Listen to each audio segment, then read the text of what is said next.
TNC need to defend this Vision. They need that high ground wall to stay up so they can keep on fighting. XXS doesn't catch the blinking hero out of there as they do coil Tiny. Witchblade attack and the puck going in the coil. And then out Chrono. BK Ursa stuck inside the corner breaks and goal on them. Three-man fatal bonds with the winner's curse as well. They're all tumbling into that with a three-man RP. He's in there! He's got them all!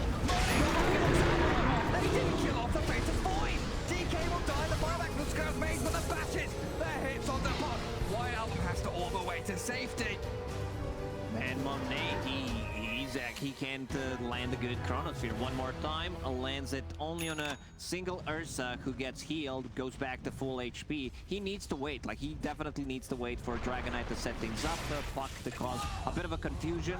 Otherwise, he's not gonna get it off. That's particularly good with Sky and Enchantress. I guess this jump on the Tiny should pay off. He's got a turnaround BKB though. Oh Mel, he tanks through it all. Aster doesn't get a single kill, and now in comes the RP! They find Ladder, XXS trapped inside, Box sets it up for another two heroes, swipe through! Yeah, Bach has been on point since he picked up the Blink Dagger, getting up multiple man RPs. He also has a very good front line, and he has a way of setting things up. They have two ways of resetting, getting the Winter's Curse or Golem. Both supports on TNC, Holy Locket. Oh, beautiful. Which talents has the Warlock gone for, by the way? He's gone for Fatal Bonds damage, and of course the Shadow Word going into Shard. This is your build, I know it, Gary. You're all about that healing. I am all about the healing. I do love the Golem on Death talent, but there's just something about that AoE Shadow Word being buffed up, 5-second cooldown reduction, 25 damage heal. It feels incredible as a position 5 Warlock. Offering Aster, so much. They're still in this game. It's just that they have not been executing their team fights, mostly Chronosphere. Like, there hasn't been a single good Chrono in the last 10, 15 minutes. It's been a real rough one. 20? Should I stop? 35? It's been a rough one for Monet. Like, considering of the game that he has, 5-1 and 4, like, he should be able to land a better Chronosphere. Yeah, he's tanky enough to be able to wait for his moment to strike as well. It's not as though he's rushed into doing anything. He's got plenty of strength to withstand what TNC are offering in terms of damage. 1 minute now for Roshan spawn. 55 seconds to be precise.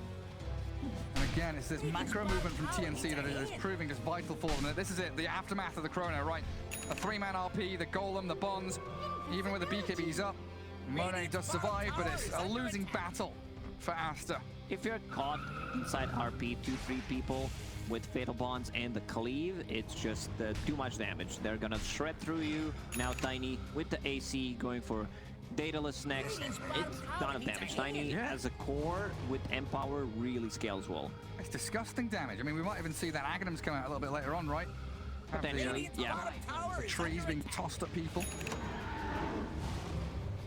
Might be running out of slots if he decides to go for the full Daedalus. Then you need to either find spider legs, need to find like maybe some other movement item that gives you move speed, possibly flicker. Then you can swap things out.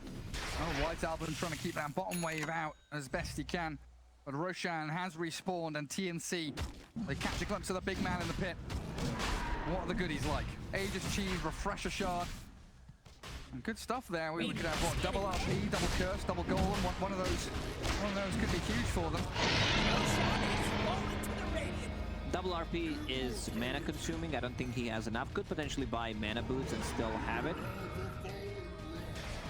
A gem there picked up by Tims in the end. And it looks like Ursa wants it. So Ursa with the cheese. Aegis on Armel's Tiny. Makes sense since Armel's the one jumping in deep into these fights. He was thinking about getting Aghanim Scepter on Ursa. In the end, decides to get a full Swift Blink. Aghanims is not that great against the 2 long duration silences. When your BKB is down, you can't pop it. And against Coil and Chrono as well, right? Yes. Not particularly good. Aeon Disc Split holding on not for needed. as long as possible. It looks like TNC wondering what their next plan is going to be. Do we go top, play aggressive, try and push mid lane? Right now, north side jungle. Out on the map, the Void and the Puck miles away. Thinking about the push up onto tier 3 bottom lane. This allows TNC just to cruise towards the targets that show.